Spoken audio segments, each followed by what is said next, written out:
मेरे प्यारे देशवासियों, नमस्कार। मन की बात में एक बार फिर आपसे जुड़कर मुझे बेहद खुशी हो रही है।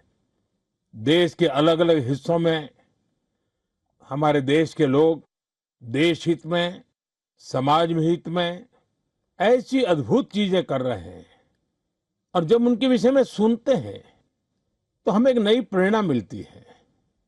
आज कार्यक्रम की शुरुआत मैं एथलेटिक्स में देश की ऐसी ही उपलब्धि से करूंगा।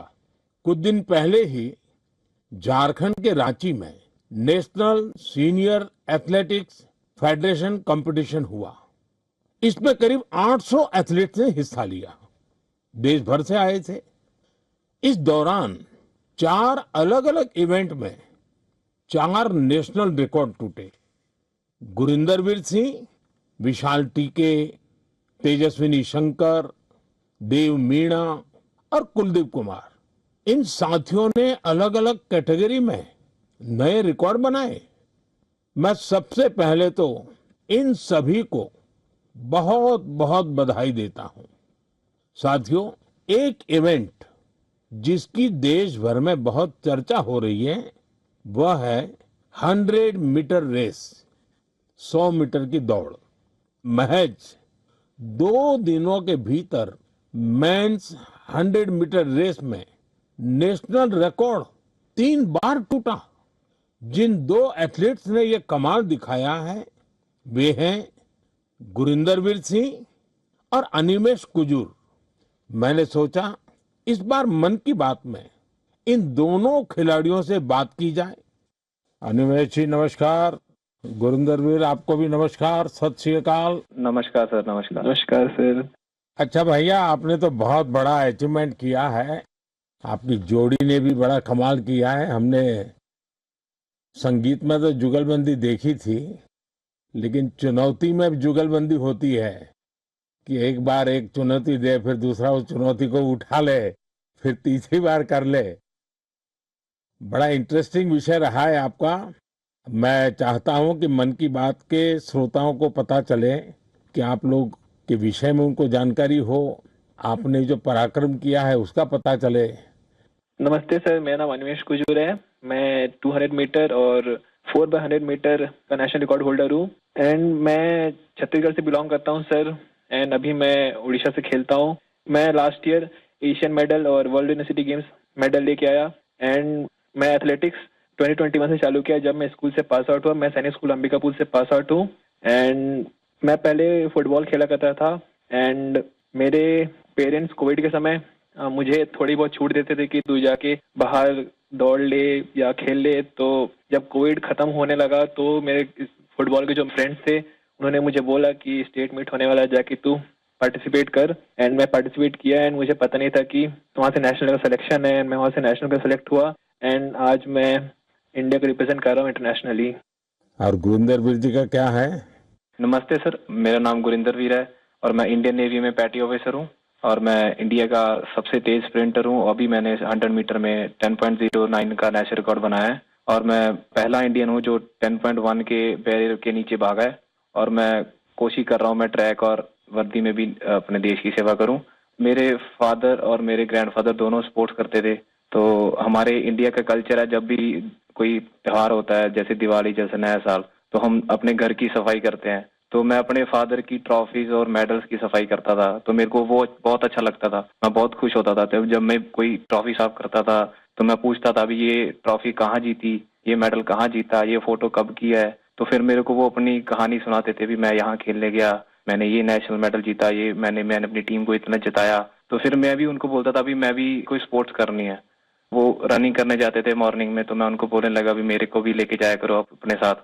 तो मेरे को लेके जाने लगे, जो उन्होंने अपनी गेम स्पोर्ट्स में सीखा था तो मेरे को सिखाने लगे। तो मेरा इंटरेस्ट बनने लगा। मैंने यूसेन बोल्ट का वर्ल्ड रिकॉर्ड टूटता हुआ देखा। तो एक स्टोरी ऐसे फनी, मैं अभी टीवी देख रहा था तो मम्मी ने मेरे लिए टीवी बंद कर दिया, भी अभी बेटा पढ़ने का टाइम हो गया, आप पढ़ो। तो मैं कभी ठीक, आप मेरे को टीवी नहीं देखने देते, एक दिन ऐसा आएगा आप मेरे को टीवी में ढूंढोगे भी, देखो वो गुरिंदर दौड़ रहा है। तो मेरे को भी खुशी होती है जब मेरी माँ मेरे को टीवी पे दौड़ता हुआ देखती है। वाह वाह वाह, बड़ी शानदार बात है भी आपकी तो। हाँ जी, मिडिल क्लास फैमिली है सर। फिर मेरे फादर वो भी वॉलीबॉल खेलते थे घर की प्रॉब्लम्स की वजह से उन्होंने अपनी स्पोर्ट्स छोड़ दी। उनका जो सपना पूरा करने वाला रह गया, तो उन्होंने मेरे अंदर वो सपना देखा भी मेरा बेटा वो सपना पूरा करेगा। तो मैं उनसे बातें करता था, फिर सुनता था मिल्खा सिंह इतनी मेहनत करते थे, मैं उनको बोलता था मैं भी एक दिन आपका सपना पूरा करूंगा। तो बोलते सपना पूरा ऐसे नहीं होता, उसके लिए बहुत हार्ड वर्क करना पड़ता है, मेहनत करनी पड़ती है। मिल्खा सिंह जी खून की उल्टियां करते थे, धूप में भागते थे, सारा सारा दिन ट्रेनिंग करते थे। तो वो चीजें मेरे को इंस्पायर करती थी। मेरे फादर मेरे को इंस्पायर करते थे कि मैं भागूंगा अपने देश के लिए मेडल लाऊं, जीतूं। और ये भी था भी जब मैंने इवेंट चूज किया 100 मीटर, सभी मेरे को बोलते थे भी 100 मत करो, 100 इंडियंस का इवेंट नहीं है, इंडियंस की बॉडी 100 मीटर के लिए बनी ही नहीं है। तो मैं और मेरे फादर हमेशा बोलते थे भी गुरिंदर, हमने ये चूज किया है, हम इससे पीछे नहीं हटेंगे। जो हमें बोलते हैं भी हम नहीं कर सकते, हम उसको करके दिखाएंगे और तू करके दिखाएगा, मुझे तेरे पे भरोसा है। तो वो भरोसा जब मेरे को मेरे फादर ने मेरे पे किया, तो मैं उस भरोसे को अपनी हिम्मत बना के मैं चला और मैं आज हर इंडियन बोलता है भी इंडियन स्प्रिंट कर। देखिए, आप दोनों ने बहुत बड़ा कमाल किया है और सिर्फ 2 दिनों के भीतर आप दोनों ने 3 बार नेशनल रिकॉर्ड तोड़ा है। 100 मीटर रेस में दौड़ना, और जैसा गुरिंदर वीर जी ने कहा कि लोग कहते हैं कि भारत के लोगों का तो बदन इस काम के लिए है ही नहीं, इतना मुश्किल होते हुए भी आपने काम किया। तो ये दोनों से मैं जानना चाहूंगा, और मन की बात के श्रोता भी सुनना चाहेंगे कि कौन सा जज्बा था, क्या जीत थी, क्या सोचा था और कैसे कर रहे थे? ये कितना मुश्किल होता है? जी सर, मैं गुरिंदर, मैं जब स्टार्टिंग में सर बहुत स्ट्रगल था, बहुत बार डाउट भी आया कि मैं सही कर रहा हूँ, मैं सही चूज किया, क्योंकि हर बार आप नहीं जीते, कभी कभी आप सीखते हो। जब मैं हारता था, जब मैं सही परफॉर्मेंस नहीं आती थी, कोई इंजरी आ जाती थी, तो मेरे घर वाले मेरे को सपोर्ट करते थे भी कोई नहीं, एक दिन बुरा चला गया, एक साल बुरा चला गया तो इससे जिंदगी खराब नहीं होती, सपने देखना नहीं छोड़ते। तो मेरे कोच ने भी मेरे को ये सिखाया, अगर तू नहीं करेगा तो कोई और नहीं कर पाएगा। तो ऐसे जब हमारी कम्युनिटी, हमारे आसपास के लोग हमें उत्साहित करते हैं, तो हमारा कभी वो मोटिवेशन नहीं टूटता। अनिमेश जी? सर मुझे तो सारे लोग बोलते थे कि जब मैं 2021 में चालू किया एथलेटिक्स, तो मुझे बोलते थे कि देख ये नया नया फील्ड है, तू कर पाएगा कि नहीं। तो मैं बोला कि अब मैं इस फील्ड में घुसा हूँ तो करूंगा ही। मेरे पापा भी हमेशा मुझे बोलते थे कि तू इस फील्ड में घुसा है तो कभी पीछे मुड़ के देखना मत, क्योंकि सोचते तो सभी हैं कि ये करना है वो करना है, बट करके बहुत कम ही दिखाते हैं। तू बस इस फील्ड में घुसा है तो इस पे अमल रहना, इस पे आगे बढ़ना है। देखो सारी फैसिलिटीज, सब चीज हम लोग सपोर्ट करेंगे, फैमिली सपोर्ट, फाइनेंशियल सपोर्ट, सब चीज हम लोग करेंगे। बस तू मेहनत कर और इंडिया को दिखा कि इंडियंस भी भाग सकते हैं। क्योंकि ये मुझे भी लोग बोलते थे कि इंडियंस की जीन्स ऐसे नहीं है कि वो सब 10 या सब 10-1 के अंदर भाग सकते हैं या कोई कोई स्प्रिंट कर सकता है। बट अभी हम दोनों ने ऐसे प्रूव किया कि इंडियंस भी कर सकते हैं, ऐसा कोई हार्ड नहीं है हमारे लिए, हम भी सब कुछ कर सकते हैं। तो सर ये सारी चीजें मुझे बहुत मोटिवेट करती है। एंड जैसे जैसे हम ट्रेनिंग कर रहे हैं, हम और टाइमिंग तोड़ रहे हैं अपना, एंड बाकी इंडियंस को भी ये चीज दिख रहा है कि इंडियंस भी कर सकते हैं, एंड हम और करेंगे सर अभी। एंड अभी हम दोनों का सिलेक्शन कॉमनवेल्थ गेम्स के लिए भी हुआ है, तो वहाँ अपकमिंग कंपटीशन में हम और अच्छा परफॉर्म करेंगे। अच्छा, देखिए, मेरे मन में भी एक कुतूहल है और लोगों को भी होगा। मैंने सुना है कि आप दोनों अच्छे दोस्त भी हैं। आप दोनों ने कुछ ठान रखा था क्या कि तुमने मेरा रिकॉर्ड तोड़ा तो मैं तेरा रिकॉर्ड तोड़ दूंगा? पहले अनिमेश बता दे। सर जी पहले रिकॉर्ड 10.18 का था जो कि मेरा ही था, एंड देन उसको गुरिंदर वीर ने सेमीफाइनल में तोड़ दिया 10.17 करके, एंड मैंने फिर से उसको सेमीफाइनल 2 में 10.15 करके तोड़ दिया। तो उस समय जब मेरा सेमीफाइनल हुआ तो हम दोनों ही खुश थे कि हाँ चलो ठीक है, तो आज रिकॉर्ड टूटा एंड चलो हम दोनों ने तोड़ा ऐसा। क्योंकि उस समय कंपटीशन में राइवलरी रहती है, बट हम दोनों ठान के रखे थे पहले से ही कि उससे पहले हम लोग सऊदी अरेबिया भी गए थे कंपटीशन करने के लिए। तो वहाँ भी हम दोनों रूममेट थे, तो हम दोनों वहाँ भी ऐसा बात करते थे कि इंडिया के स्प्रिंटिंग को आगे लेके जाना है, एंड हमारे ही हाथों में है वो चीज़, हम जो करेंगे वही बाकियों को मोटिवेट करेगा। गुरिंदर वीर क्या कहना चाहेंगे?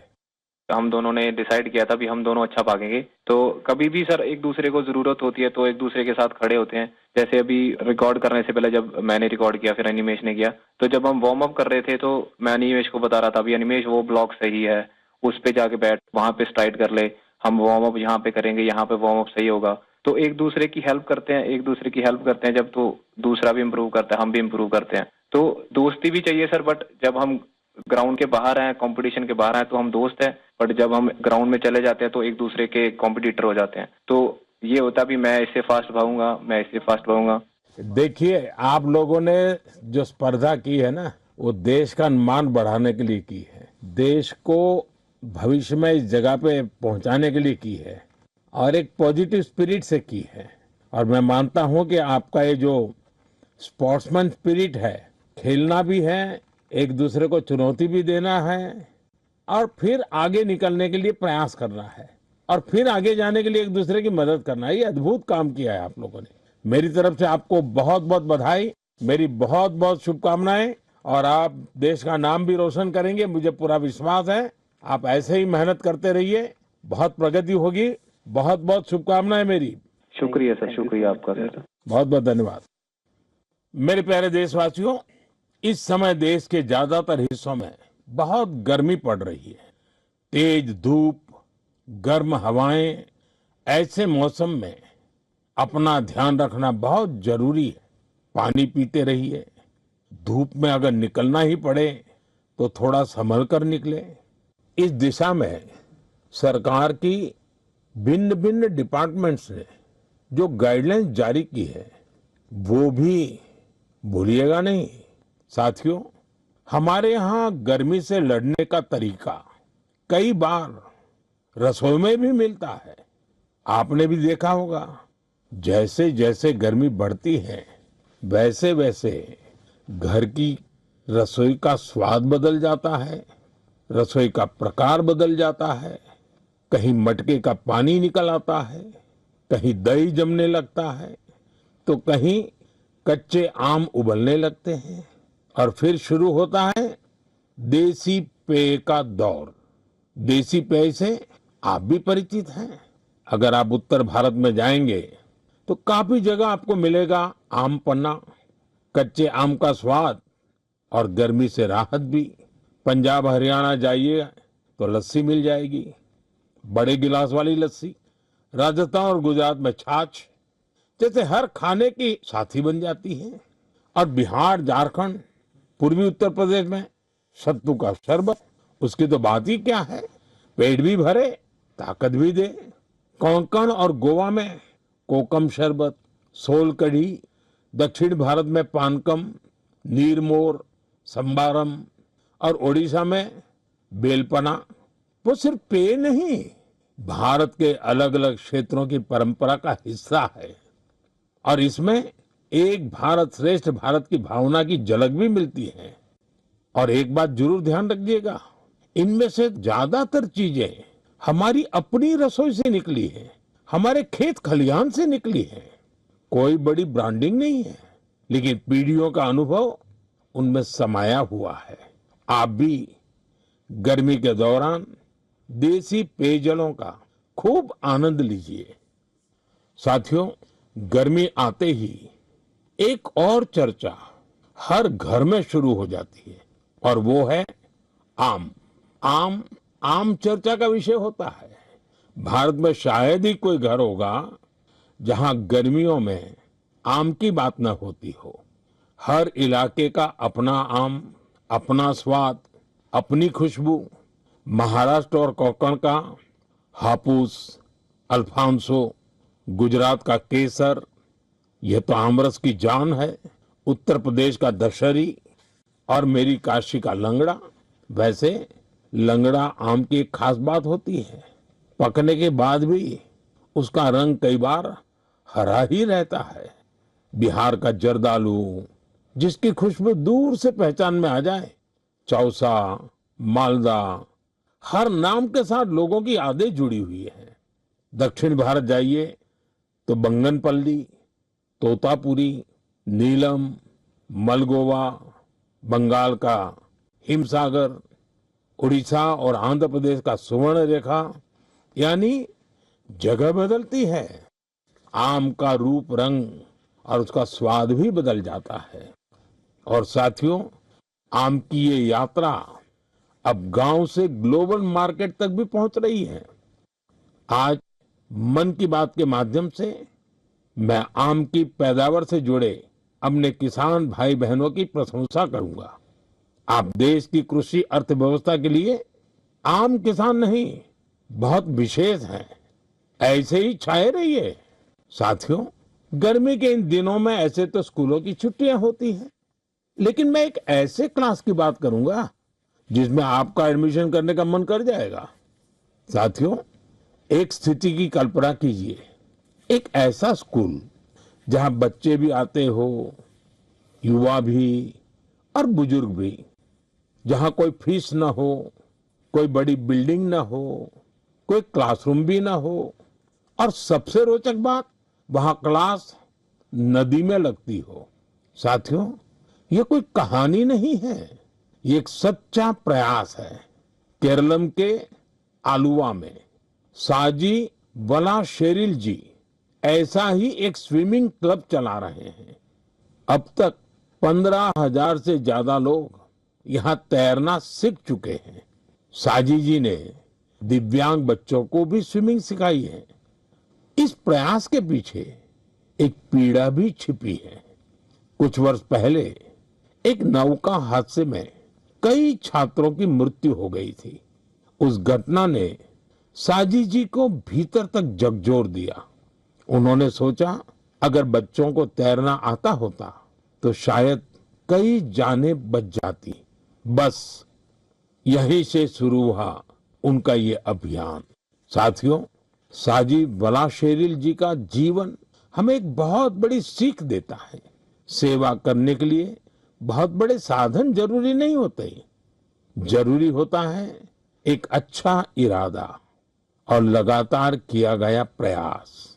इन्हीं के दम पर हजारों लोगों के जीवन में बदलाव लाया जा सकता है। मेरे प्यारे देशवासियों, बीते दिनों मुझे यूरोप के नीदरलैंड जाने का अवसर मिला। वहां मैं कई मीटिंग में शामिल हुआ। इसी दौरान एक ऐसा क्षण आया जिसने हर भारतीय को गर्व से भर दिया। नीदरलैंड्स में आयोजित एक विशेष समारोह में चोला काल की प्राचीन ताम्र पट्टिकाएं भारत को वापस सौंपी गई।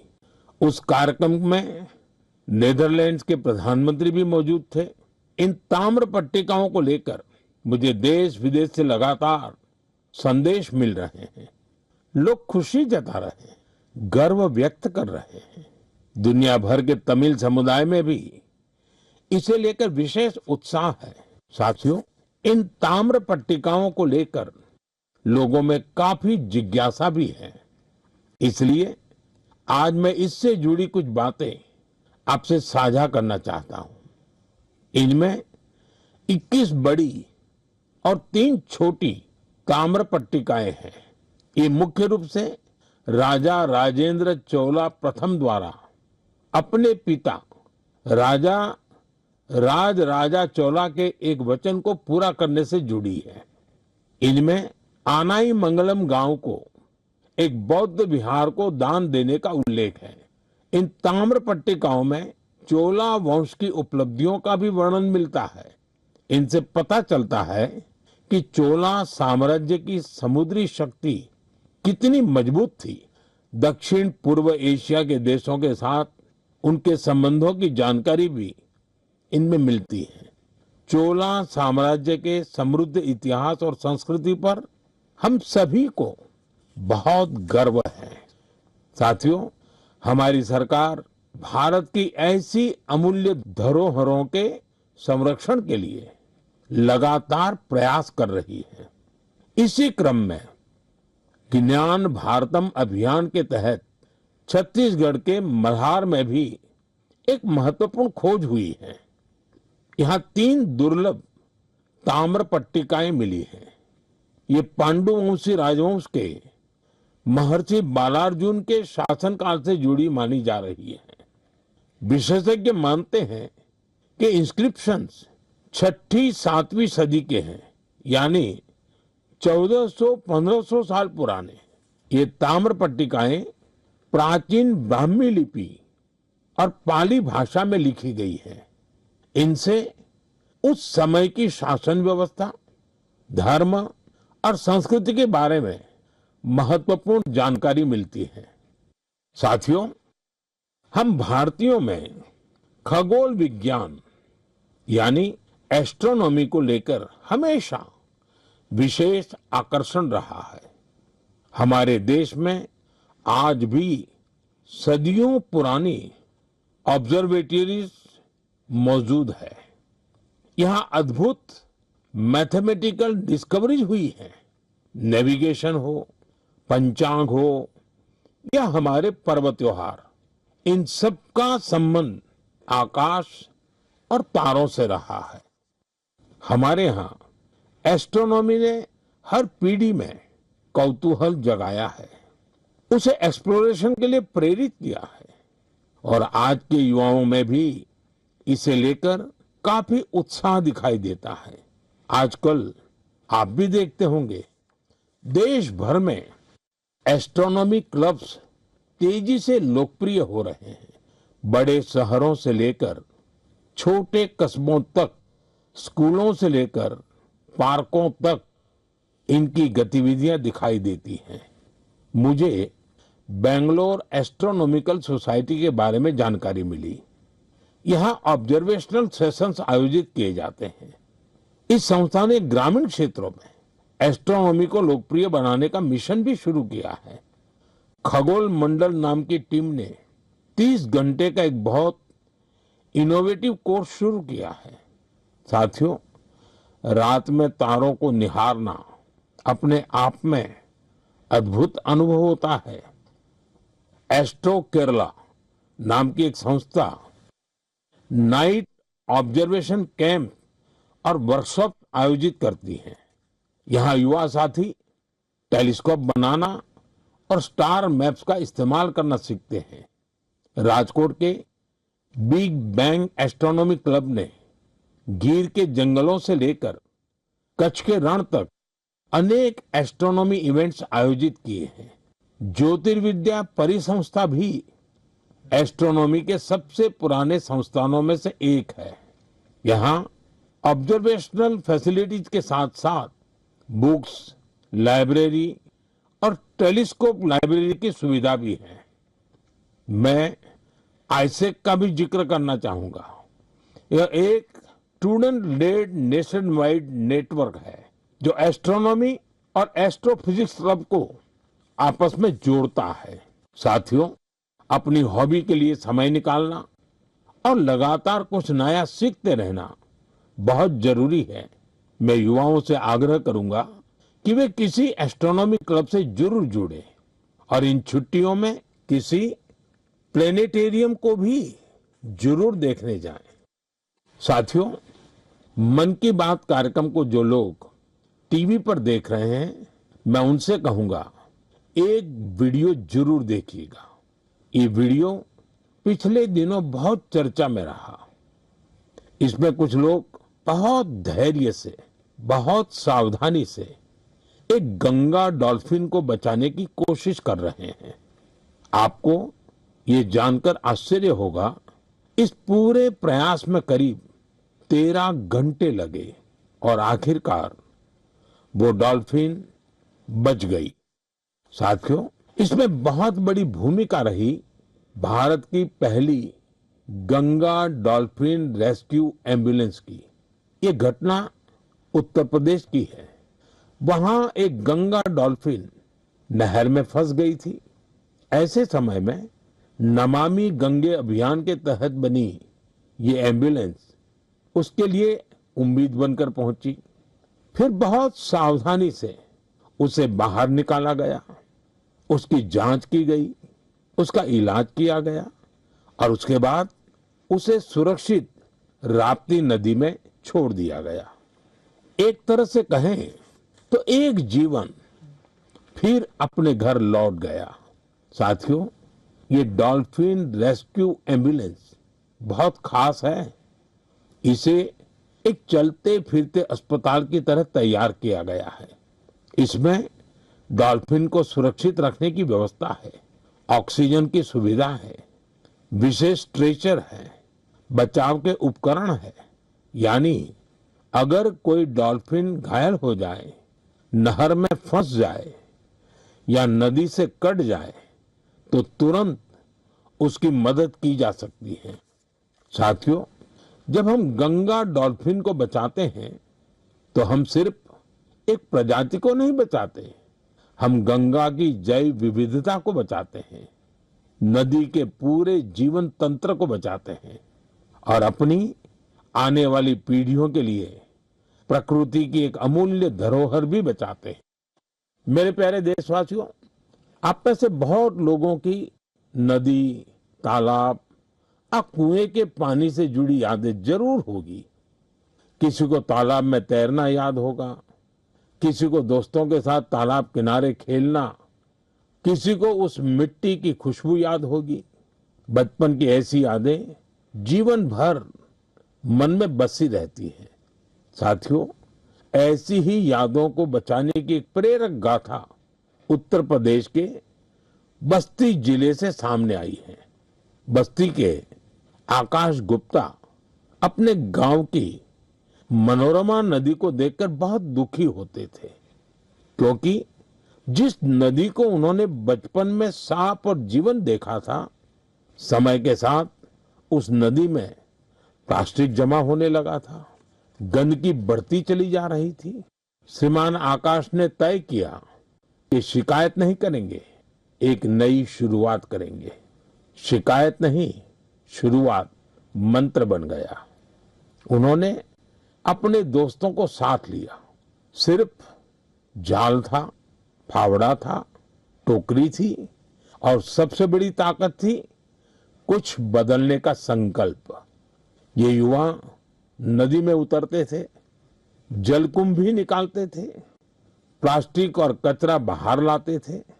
कई बार एक दिन में 50-60 किलो तक कचरा नदी से निकाला गया। धीरे धीरे मनोरमा नदी का वह हिस्सा फिर से साफ दिखने लगा। आसपास के लोगों का ध्यान भी इस काम की तरफ गया। लोगों में स्वच्छता को लेकर जागरूकता बढ़ी। साथियों, ऐसी ही एक प्रेरक कहानी गोवा से भी सामने आई है। गोवा के बाल कृष्ण अय्या जी रिटायर्ड टीचर हैं, लेकिन समाज के लिए काम करने का उनका उत्साह आज भी वैसा ही है। उन्हें मड्डी तोलाब इलाके में पानी की समस्या बहुत परेशान करती थी। उन्होंने भी समाधान के लिए काम शुरू किया। बालकृष्ण जी ने पाइपलाइन बिछाने के काम में महत्वपूर्ण भूमिका निभाई। इससे कई घरों तक पानी पहुंचा। जिन परिवारों को पानी के लिए रोज संघर्ष करना पड़ता था, उनके लिए यह बहुत बड़ी राहत बनी। साथियों, पिछले महीने मुझे एक बहुत अच्छा अनुभव हुआ। इसका संबंध मन की बात से भी जुड़ा है, इसलिए आज मैं इसकी चर्चा आपसे करना चाहता हूँ। तमिलनाडु के नागरकोइल में मेरी मुलाकात एक टीचर से हुई। करीब 3 दशक पहले भी मैं उनसे मिला था। मैं बात कर रहा हूँ गिरिजा अम्मा जी की। इस मुलाकात के दौरान कुछ युवा स्टूडेंट्स भी उनके साथ थे। साथियों, गिरिजा अम्मा जी करीब 15 स्कूल चलाती हैं। इनमें चेन्नई का जय गोपाल गरोडिया हिंदू विद्यालय बहुत प्रमुख है। उनकी देशभक्ति की भावना हर भारतवासी को प्रेरित करने वाली है। उन्होंने मन की बात से प्रेरणा लेकर देश के अनेक सैनिकों के लिए योगदान का संकल्प लिया। इसके लिए उन्होंने अपने सभी स्कूलों के स्टूडेंट्स को प्रेरित किया। उन्होंने बच्चों से कहा कि वे वीर जवानों के लिए हर दिन 1 रुपया योगदान दें। यानी एक साल में हर स्टूडेंट की ओर से 365 रुपये जमा हुए। इस छोटे छोटे योगदान से करीब 40 लाख रुपए इकट्ठा हुए। गिरिजा अम्मा जी ने इस पूरी राशि का चेक मुझे सौंपा। उनसे बातचीत के दौरान मैंने महसूस किया कि माँ भारती के प्रति उनका समर्पण कितना गहरा है।